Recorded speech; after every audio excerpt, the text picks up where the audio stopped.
Halo teman-teman semuanya, kami dari kelompok Informatika 3 dan ini adalah desain pintu super aman kami menggunakan software Studuino.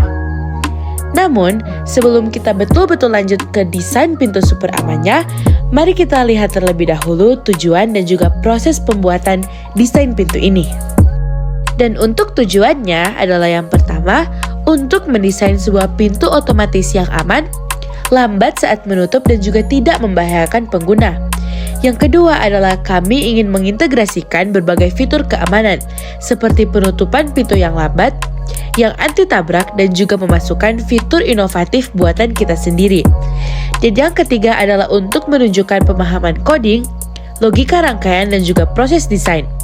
Dan yang keempat adalah untuk mengembangkan kreativitas dan juga kemampuan problem solving dalam konteks teknologi keamanan. Selanjutnya adalah proses pembuatan, di mana dalam bagian ini akan memiliki 4 tahapan.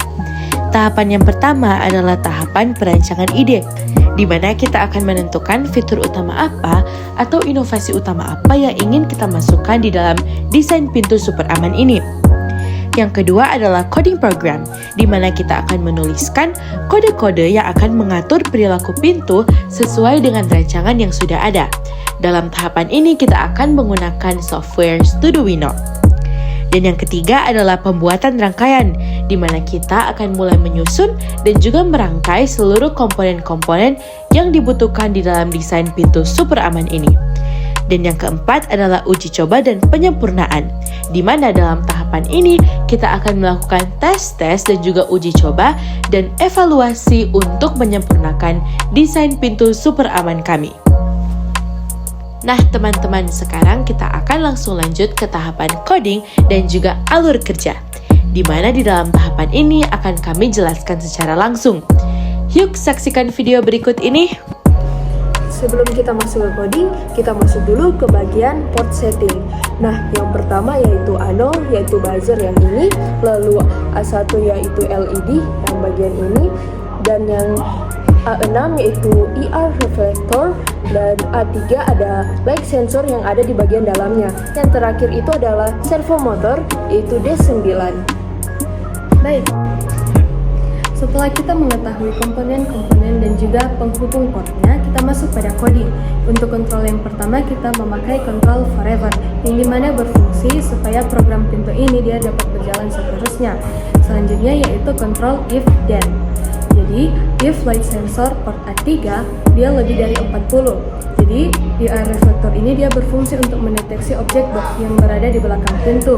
Jika program mendeteksi lebih dari 40, maka LED dan juga buzzer akan menyala yang menandakan bahwa ada objek di belakang pintu sehingga pintu tidak akan terbuka. Selanjutnya, jika program mendeteksi di bawah 20, maka LED dan buzzer dia akan mati karena menandakan tidak ada objek sehingga pintu dapat terbuka dengan aman. Kemudian akan menunggu selama 3 detik.